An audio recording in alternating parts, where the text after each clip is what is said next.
계시록 1장에 보면은 요한에게 예수님께서 나타나시고, 그 다음에 2장 3장은 7교회 편지입니다. 편지를 보내라 이렇게 얘기하고 있고요. 4장 5장은 하나님 보좌 우편의 어린 양, 권능의 우편이고 심판주시다. 예. 권능의 우편이고 심판주로 하나님 어린 양이 앉아 계신 것을 우리가 보게 되는 것입니다. 그 다음에 이제 6장에서 16장은 복잡하게 보이지만 한 덩어리입니다. 요한계시록의 몸통 부분인데 주제는 심판입니다. 심판. 예, 심판입니다. 거기 보니까 소위 7이라는 숫자가 시리즈로 나오는 부분인데요. 7 심판 시리즈입니다. 예, 보시면 7인, 7 나팔, 7 대접에 대한 심판에서 나오게 있습니다. 이렇게 한번 정리해 보고요. 다만 이제 이 출애굽 당시 에집트에 내린 10가지 재앙과 좀 비슷한 그런 관련이 있는 것을 보게 되고요. 또 이 심판을 통해 사탄의 권세가 완전히 제거되는 것을 보게 되는 것입니다. 그래서 더럽혀졌던 만물을 새롭게 해서 새 하늘과 새 땅을 새 창조의 주인에게 돌려지는 것을 우리가 6장에서 16장 사이에 우리가 보게 되는 것입니다. 조금 세분해서 보면은 6장에서 7장은 그 보좌에 앉으신 어린 양이 심판주시다. 그 인자다. 찌른 자도 보겠다. 그렇게 말씀하고 하나님의 영광입니다. 그래서 7인을 하나씩 떼자 정말로 심판이 이 땅에 내려지게 되는 것입니다. 우리는 심판이라는 단어가 갑자기 나온 것이 아님을 압니다. 그러니까 어느 날 갑자기 심판한다 이게 아니고 늘 신명기에서 모세가 썼던 말이고 또 유다 말기 예언자들이 썼던 용어입니다. 그리고 이사야 전체가 심판하시나 구원하신다. 예. 하나님 믿지 않는 사람에게 심판이 있지만 하나님 믿는 사람들은 구원한다는 것이 메시지입니다. 그 다음에 세례 요한도 이 단어를 썼고요. 예수님도 썼던 단어입니다. 그런데 여기서 이제 그 모든 심판이라는 단어를 최종적으로 사용합니다. 그것이 종말론적 단어인 심판입니다. 예. 그러니까 마지막 심판입니다. 그냥 심판받아 우리 어렵게 된다든지 심판받아 내가 개인이 죽게 된다가 아니라 정말로 이 사람들은 심판을 통해서 영벌을 받게 되는 것에 대해서 얘기하고 있습니다. 그것이 계속해서 그 7 시리즈를 통해서 나타나게 돼요. 7인 떼고 7 나팔 떼고 7 대접에 대한 심판을 우리가 보게 되는 것입니다. 그리고 그때 보니까 심판이라는 종말론적 단어가 쓰여진 후에 그 어린 양의 보좌 앞에서 찬양하는 사람들이 있습니다. 어린 양, 즉 하나님의 보좌 앞에서 찬양하는 사람들이 있는데 그것이 거기 보면은 14만 4천 찬양하는 유대인 14만 4천과 헬라인 계시록 7장 9절 수를 셀 수 없는 많은 성도들 전 세계 성도들이 나타나고 그들의 눈물을 씻겨주시는 것을 우리가 보게 되는 것입니다. 그래서 14만 4천은 해석이 조금 다르긴 하지만 구원받은 성도들의 무리입니다. 근데 이것을 잘못 이단들이 끄집어내가지고 이 단어 14만 4천에 못 들면 큰일 난다 그러면서 그래 종이 쪽지 하나 써주고 이걸 가지고 있어야만 14만 4천이라 된다 그러기도 하고 우리의 자기가 섬기는 종파에 들어와야지 14만 4천이 된다 이렇게 얘기하고 하는 많은 이단들이 있습니다. 그런데 겁먹을 필요 하나도 없습니다. 여기에 나오는 14만 4천은 구원받은 성도들의 숫자인 것입니다. 그것이 유대인이든 헬라인이든 간에 그것은 구원받은 숫자를 얘기하고 있고 그것은 상징적인 의미를 가지고 있다. 다 거기 보면은 유대인들 숫자를 12,000 지파마다 12,000 나누는 것은 다 상징적인 의미를 가진다는 겁니다. 근데 또 그렇게 똑같을 수가 있을까요? 지파마다 구원받은 하나님께서 계가에서 그 12,000만 딱 이렇게 자르는 것도 아니고 그런 거 아니고 이것은 대단히 상징적인 의미를 가진다. 그렇게 이해하시면 되겠습니다. 그 다음에 이제 8장에서 16장은 오늘 이제 볼 내용들인데 그리스도께서 세상과 싸운다. 즉 대환란의 시기입니다. 오늘 8장에 보니까 마지막 7번째 인을 떼는 장면과 함께 7천사가 나오고 7나팔을 받은 장면이 나타납니다. 7천사가 하나씩 나팔을 불면서 계속된 심판의 내용을 보여주고 있습니다. 그 심판의 내용들을 계속 한번 읽어보시면 되겠고요. 11장에는 두 증인이 나타납니다. 두 증인은 두 감람나무요 두 촛대라 그렇게 말하고 있고, 이 두 증인은 또 누구를 상징하냐 하면은 교회를 상징합니다. 이것도 또 이단들이 사용해가지고 내가 두 감람나무다 이러면서 자기를 굉장히 아주 탁월한 존재인 것처럼 그렇게 해가 이걸로 오도해 가면서 이상한 이단 종파들이 나타나가지고 갑자기 나타나서 그것도 성경도 제대로 가르치지 않으면서 자기가 마치 두 감람나무고 나를 따라야 되고 나를 믿어야 되고 뭐 이런 식으로 나타나는 많은 것들을 우리가 그럴 때 유혹될 비유가 하나도 없습니다. 이 두 증인은 두 감람나무 두 촛대입니다. 이것은 교회를 상징하는 성도들을 얘기합니다. 교회가 사탄에 의해 핍박과 고통을 많이 당하게 되고 또 순교당하게 되고 죽음을 당하게 됩니다. 사탄이 올라와 그런 많은 핍박들 하지만 하나님부터 생기가 나와 그들 속에 들어가며 그들의 발이 일어서니 구경하는 자들이 크게 두려워하다. 이렇게 11장 11절에 얘기하고 있습니다. 그래서 두 증인은 교회를 얘기한다. 이렇게 구원받은 성도들을 얘기한다. 이렇게 생각하시면 이해하시면 가장 편할 것 같습니다. 그렇게 생각하시고 그 두 증인, 두 감람 두 촛대고 그래서 교회를 상징하고, 그런데 여기에 많은 교회들이 즉 성도들이 많이 고통당하고 죽기도 하지만 하나님께서 그들을 살리십니다. 생기를 불어 살리게 되고 그들이 일어나는 장면들을 보면서 그 하나님 믿지 않는 사람들이 크게 두려워하고 그 다음에 원수들이 두려워하는 것을 보게 됩니다. 그러면서 하늘로부터 큰 음성이 있어 이리로 올라함을 그들이 듣고 구름을 타고 하늘로 올라가니, 즉 두 증인입니다. 교회입니다. 교회가 구름을 타고 하늘로 올라가니 그들의 원수들도 구경하더라. 그렇게 말하고 있습니다. 교회가 사탄의 핍박으로 고난을 당하지만 구원받는다는 것입니다. 생기로 말미암아 그들이 일어나니 구경하는 자들이 두려워한다고 했고, 성도가 구름 타고 하늘로 올라갈 때 원수들도 구경한다. 그렇게 얘기하고 있습니다. 그러므로 성도는 세상을 부러워할 필요가 없습니다. 세속적인 성공이나 세속적인 삶 이런 것들을 우리가 부러워해서는 안 됩니다. 당시 도미티아누스 황제에 의해 핍박받던 그리스도인들 정말로 너무너무 많은 고통 속에서 신앙을 지켜가게 됩니다.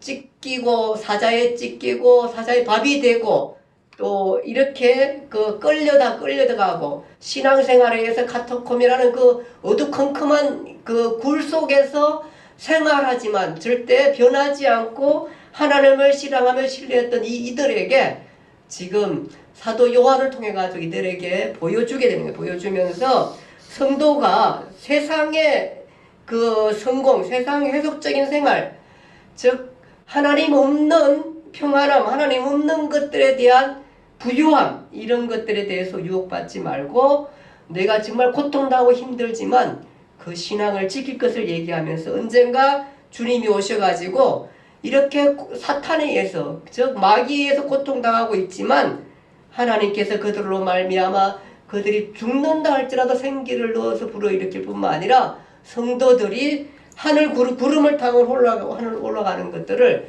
그 원수들이 다 보게 된다. 그렇게 하면서 이루해 주는 것을 우리가 보게 되는 것입니다. 그래서 11장에 두 정의는 성도들을 교회를 얘기한다. 이렇게 이해하시면 되겠고요. 그 다음에 11장 15절에 보니까 일곱째 천사가 나팔을 불매 세상 나라가 우리 주와 그리스도의 나라가 되어 세상 나라가 우리 주와 그리스도의 나라가 되어 그가 세세토록 왕노릇하리로다. 그렇게 말하고 하나님 보좌 앞에서 자기 보좌에 둘러 앉아있던 24장로가 엎드려 얼굴을 땅에 대고 하나님께 경배하며 이르되 전능하신 하나님이 선지자들과 성도들과 또 작은 자들과 큰 자든지 주의 이름을 경외하는 자들에게 상 주시며 또 땅을 망하게 하는 자들을 멸망시킬 때다. 그렇게 그러니까 멸망시킬 때 그때에 하나님이 선지자들과 성도들과 또 작은 자들든지 큰 자든지 어떤 사람? 주의 이름을 경외하는 자들에게 상 주시며 상 주신다. 그렇게 말씀하고 있는 것입니다. 그래서 우리 모두가 심판 때의 성도들은 이렇게 하나님부터 오히려 구원받는 그 시기라는 것들 잊지 말고 지금의 고난과 어려움을 잘 이겨낼 것에 대해서 보여주게 되는 것입니다. 계속해서 그 심판의 내용 우리가 보게 됩니다. 12장에 보면은 조금 이제 여러분들이 난해하고 힘들까봐 설명을 조금 하고 넘어가는데 12장에는 여자와 용이 나옵니다. 이게 나오는데 한 여자가 있는데 아이를 베어 해산하게 되어 아파서 애를 쓰며 부르짖고 있습니다. 여자분들은 잘 아시죠? 여자분 잘 아시죠? 정말로 이 그 한 여자가 있는데 아이를 베어 해산하게 되어 아파서 애를 쓰며 부르짖고 있는데 그 앞에 뭐가 나타나면 큰 붉은 용이 나타나 머리가 7이요 뿔이 10입니다. 이 용이 머리가 7이요 뿔이 10이고 이 용이 아이 뵌 여자가 아이를 낳으면은 뭐 하려고 하냐면은 바로 아이를 낳으면 삼키려고 합니다. 여자가 아이를 낳으면 삼키려고 하지만 여자가 아이를 낳자 이 아이를 하나님의 보좌로 데리고 가게 됩니다. 그러니까 용이 삼키지를 못합니다. 용은 사탄이고 여자는 교회를 상징합니다. 근데 이런 생각 드시죠? 아이를 낳는 사람은 마리아고, 그쵸?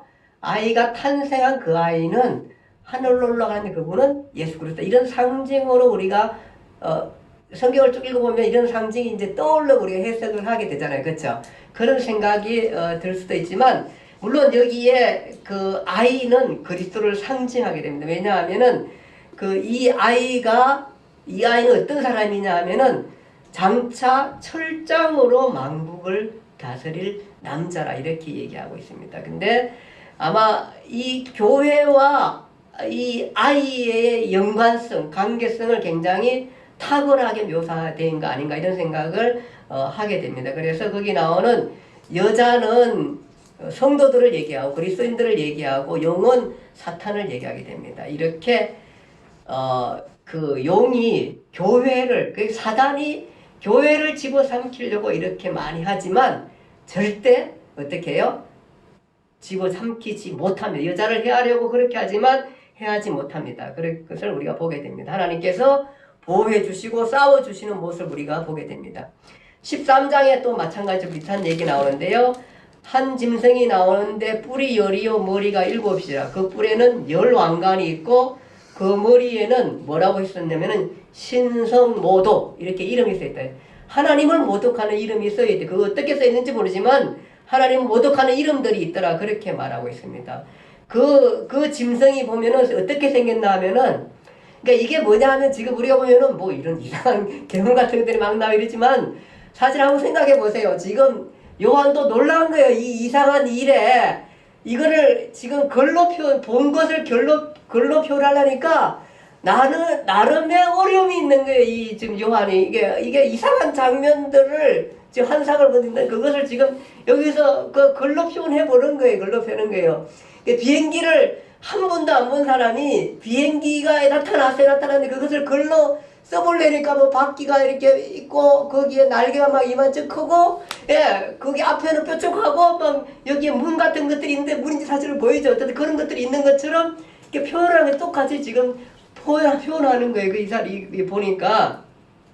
그런데 그 짐승이 또 나오는데 보니까 그 짐승이 뭐냐 하면은 표범 비슷하고 이렇게 써요. 표범 비슷하고 발은 곰의 발이고 입은 사자의 입을 가졌고 이게 한번 생각해 보세요. 표범 비슷한데 발은 곰의 발이야. 거기다 입은 사자의 입이야 이게. 그런데 여기 자기의 능력과 보좌와 큰 권세를 아까 전에 나타난 용이 이 짐승에게 큰 능력과 권세를 주는 거예요. 그런데 그 권력이 얼마나 대단한지 그 위엄과 권력과 이적과 막 이런 행하는 것들이 얼마나 힘이 큰지 죽임을 당한 어린 양의 생명책에 창세 이후로 이름이 기록되지 못하고 이 땅에 사는 자들은 다 그 짐승에게 경배하더라. 하나님을 믿지 않는 설미나 하나님 믿지 않는 모든 하나님 믿지 않는 사람들이 그 권력 앞에 다 그를 짐승 앞에 절하고 경배한다. 그렇게 말씀하게 되는 것입니다. 또 그리고 난 다음에 또 다른 짐승이 땅에서 올라오니 이게 지금 복잡해요. 또 다른 짐승이 올라오는데 요거는 또 조금 어떻게 생겼냐면은 어린 양같이 두 뿔이 있고, 우리가 어린 양 이러면 우리는 누굴 먼저 떠올려요? 우리 성경에서는 어린 양 그럼 누구를 떠올려요? 예수 그리스도 떠올리는데, 근데 이거는 아주 교묘한 교묘한 어린 양 같은데 뭐가 있어요? 뿔이 두 개가 있어.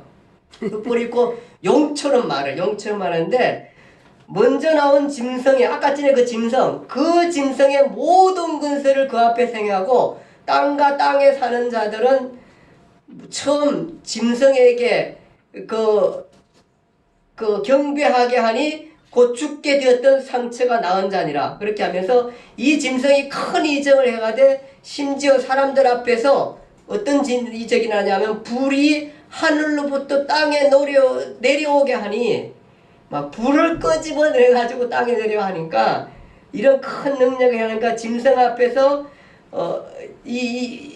받은 바 이 이적을 행함으로 말미암아 땅에 거하는 자들이 미혹되어 짐승을 위하여 우상을 만들고 섬기고 우상에게 경배하지 아니하는 자들은 다 죽임을 당하더라. 그렇게 말했습니다. 그러니까 작은 자나 큰 자나 부자나 가난한 자나 자유인이나 종들에게 그 오른손이나 이마에 표를 받게 하고 그 표를 가진 자 외에는 매매를 못하게 한다. 이것이 이제 얘기하는 여러분들 666이라는 거예요. 666. 그러니까 막 666도 엄청 막 무섭게 얘기하잖아. 여러분들 다 그렇게 계시록에 보면 나오잖아. 이거 나오고, 오늘 666을 사람들이 바코드, 그걸로 얘기하는 바코드. 그래가지고 바코드 찍히면 이제 앞으로 바코드를 여기다 다 넣는데요. 넣고 그 바코드가 지금 어디에 들어있냐면 강아지, 개 그 할 때 바코드 들어가 있잖아요. 이런 것처럼 사람들도 이제 바코드를 다 넣어가지고, 여기 보니까 사탄의 힘이 얼마나 큰지 바코드를 찍힌 사람만 뭘 해요? 사고 팔고 이렇게 할 수 있는 거야. 우리가 가가지고 저 어저께도 시장도 봤는데 시장을 볼 수가 없는 거야. 이 사람들이 그 먹고 살기가 어렵거든요. 그 성도들이만큼 힘들고 어렵고 고난을 당한다. 그 얘기를 하고 이만큼 그럴 때가 오는 거예요. 그럴 때가 온다는데, 사실은 이것이 이렇게 실제적으로 바코드일지 아니면은 어떻게 생각하면 이게 상징적인 의미를 가질지는 아무도 사실은 몰라 이게요. 근데 이제 그러다 보니까 해석이 오늘날 그렇게 해석이 되는 거예요. 바코드가 바로 666 숫자다 뭐 이렇게 얘기하고, 어떤 사람은 그 찾아본 그것이 그 뭐 666 그거라고 이렇게 또 나타난데, 그 어떻게 찾아서 또 숫자를 만드는 사람도 있어요. 어쨌든 기가 막히게 숫자 조합을 하는 사람들이 그렇게 하는데, 이 어쨌든 간에 이것은 짐승의 이름이고 짐승의 순이 그것이 그 숫자가 바로 666이라 이렇게 그 말씀하고 있습니다. 그런데 어린 양이 시온산에 섰고 그와 함께한 14만 4천이 있는데 그들이 이마에는 어린 양의 이름과 그 아버지의 이름을 쓴 것이 있더라. 그렇게 말하고, 이는 666만 이마에 있지만 사실은 어린 양이 시온산에 섰고 그와 함께한 14만 4천, 여기 14만 4천이 또 나오거든요. 이 14만 4천은 그리고 보니까 14만 4천이 어떻게 해석하냐 하면은, 많은 학자들이 이 부분을 보고 14만 4천은 제가 아까 전에는 14만 4천이 구약의 성도들, 그 다음에 그 많은 숫자는 헬라인들 이렇게 얘기했지만, 많은 학자들은 이걸 보면서 14만 4천은 단지 다른 게 아니라 성도들을 의미한다 이렇게 얘기하고 있습니다. 그래서 그와 함께한 어린 양이 시온산에 섰고 그와 함께한 14만 4천이 있는데, 그들의 이마에는 어린 양의 이름과 그 아버지의 이름을 쓴 것이 있더라 이렇게 말하고 있습니다. 그러니까 666만 있는 게 아니에요. 666만 있는 게 아니라 666을 받은 사람이 문제지, 오히려 안 받은 사람들에게는 하나님께서 그들의 이마에 어린 양의 이름과 그 아버지의 쓴 것이 있더라 그렇게 얘기하고 있습니다. 이 모든 것들이 다 우리가 보면은 이것이 상징적인 의미일 가능성이 많구나 이렇게 생각하게 됩니다. 어린 양의 이름을 여기다가 이마에다가 예수, 지저스 이렇게 썼을까요? 예, 이 숫자가. 아니면 여기 어떤 사람들은 6 쓰고 어떤 사람은 여기다 예수, 그리스도 이렇게 썼을까요? 이게 아마 굉장히 상징적인 의미를 갖지 않을까 이런 생각을 하게 됩니다. 그리고부터 하늘로부터 나는 소리가 들으니 많은 물소리 같고 우리의 소리와 같은 것이 있는데 내가 들은 소리는 검은고 타는 자들이 검은고를 타는 것 같더라. 이게 설명이 이렇게 그런 소리가 들리는데도 같더라 뭐 이렇게 쓰잖아요. 이게 환상을 본 것이나 소리를 들은 것들에 대해서 자기가 나름대로 이렇게 자기의 갖고 있는 지식과 삶과 경험과 이런 것들을 가지고 지금 요한이 표현을 하고 있는 거예요, 지금요. 그러니까 요한이 얼마나 힘들었을까, 이걸 쓰는 것이. 그러니까 이런 책이 있다는 게 너무 대단하고, 그리고 이게 너무너무 신비해. 어떻게 이런 책들이 있을까요? 그리고 이게 그냥 단지 신비할 뿐만 아니라 굉장히 이때까지의 그 성경 전체를 종합해 주시면서 결론을 내주는 놀라운 책이에요. 계시록이라는 게 그 결론을 내주니까 얼마나 정말 이 책이 없었다면은 우리가 종말을 어떻게 생각할까? 그냥 있다고 하고 심판한다 그랬는데 심판하나보다 이렇게 했을 텐데 거기에 대한 것들을 구체적으로 잘 보여주고 있고 그것을 요한이 그렇게 설명하고 있는 것을 우리가 보게 되는 것입니다. 그리고 보좌 앞에 네 생물은 뭐라 했죠? 천사들이라고 했습니다. 네 생물과 장로들 그리고 14만 4천 성도들이 새 노래를 부르는데 속량받은 자만 이 노래를 부른다. 즉 순결한 성도들만 이 노래를 부를 수 있다. 즉 성도들에게만 이 노래를 부를 수 있게끔 그렇게 합니다. 그리고 난 다음에 천사가 나타나서 뭐라 하냐면은 무너졌도다 큰 성 바벨론이여 모든 나라에게 그의 음행으로 말미암아 진노의 포도주를 먹이던 자로다 하더라. 바벨론이 무너집니다. 바벨론 뭐죠? 예수 그리스도를 대적하며 세상 나라의 왕으로서 힘과 권력이 중심이 된 나라, 우상이 중심이 된 나라, 힘과 권력의 나라, 세상 나라, 우상 숭배의 나라, 돈과 권력의 나라, 만몬의 나라, 666의 포를 받은 자들이 그 불과 유한과 고난을 받게 되는데 그 사람들, 즉 사탄의 권력의 사람들, 그 바벨론, 그것을 대표한 바벨론, 이때까지 역사의 힘과 권력으로 대표한 그 나라, 그가 바로 뭐냐 하면은 바벨론이란 나라입니다. 하나님을 대적하면서 힘과 권력 알고 성도를 괴롭힌 나라가 사탄의 나라요, 바벨론의 나라예요. 세상의 나라의 바벨론. 그래서 사탄에 의해 움직여진 나라, 세워진 성, 그것이 바벨론입니다. 그래서 그 바벨론이 무너졌다. 이렇게 천사라서 무너졌다. 큰 성 바벨론이요. 이렇게 말하 이 나라가 무너지는 종말을 맞게 되는 것입니다. 그리고 난 다음에 내가 또 들은 14장 13절에 지금 이후로 주 안에서 죽은 자들이 복이 있도다 하시매 성령이 이르시되 그러하다 그들이 수고를 거치고 쉬리니 이는 그들이 행한 일이 따름이라 하시더라. 예. 그리고 흰 구름이 있고 구름이 인자와 같은 이가 앉으셨는데 흰 구름이 있고 구름 위에 인자와 같은 이가 앉으셨는데라는 표현은 굉장히 많습니다. 제가 이게 누구라 그랬죠? 네, 다니엘서 7장 13절 예수 그리스도입니다. 예수 그리스도.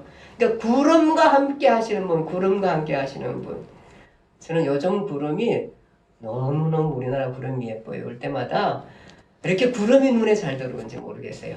아마 성경을 읽으면서 계속 그 생각을 많이 했을 것 같아요. 구름만 보면은, 그 구름 위에 인자와 같은 이가 앉으셨는데 그 머리는 금면류관이 있고 그 손에는 예리한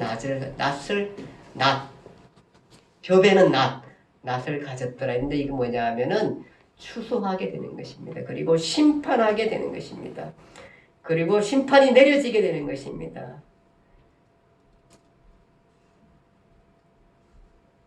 심판의 성도라는 그 사람들은 이 심판을 통해서 심판이 제외되고 구원함을 받게 되는 것입니다. 그래서 우리가 여기 보면은 즉 666에 이를 맞지 않은 자, 예수 그리스도를 믿음으로 섬겨왔던 사람들, 이 사람들은 하나님께서 이 심판과 어려움과 환난 속에서 지키시고 그 고통 가운데 있지만 그 고통을 물리치시고 그 사탄과 싸워서 지켜주시는 예수 그리스도의 모습을 우리가 보게 되는 것입니다.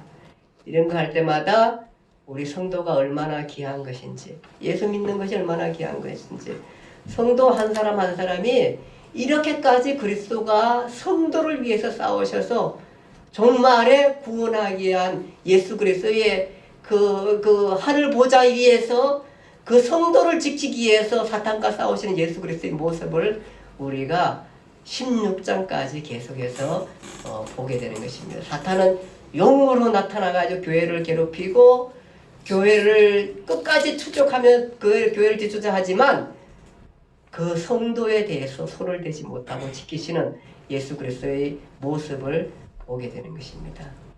그래서 성도라는 이름이 귀한 것입니다. 아멘. 예수 믿는 것이 너무너무 귀한 것입니다. 아멘. 여러분들 종말에 많은 사람들이 심판 가운데 있고 그 가운데 예수 믿는 사람들이 구름 타고 하늘로 들림받을 때에 거기에 그를 찌른 자도 보고 그를 핍박한 자들 보고 그의 원수들이 본다 그렇게 말하고 있습니다. 이럴 때 성도가 위로함을 받게 되는 것입니다. 아멘. 그래서 저는 우리 교인들이 너무너무 소중하고 귀합니다. 제가 뭐 이렇게 여기 들어오면 제가 제일 먼저 챙기는 게 뭔지 아세요? 교회 교인들 내가 늘 챙겨요. 항상 챙겨요. 이분들이 저한테 너무 소중하거든요. 예. 사실 제가 소중한 게 아니라 주님이 얼마나 이분들을 소중하게 여기는 거를 제가 알거든요. 근데 제가 어찌 감히 그렇게 합니까? 여러분 집에 맛있는 거 있으면 많이 싸우셔가지고 좋은 거 있으면 많이 좀 나누시고 하세요. 이거 굉장히 교인들이 하는 것은 헌금하는 거랑 똑같습니다. 그만큼 소중한 일들입니다. 여러분들 우리 주위에 그리스도인들 또 우리 교회 교인이 아니더라도 그리스도를 잘 섬기고 사랑하고 또 이해하고 이 공동체를 여러분들이 많이 아끼고 사랑할 수 있기를 간절히 바랍니다. 기도하겠습니다. 하나님 아버지 은혜와 사랑을 감사합니다.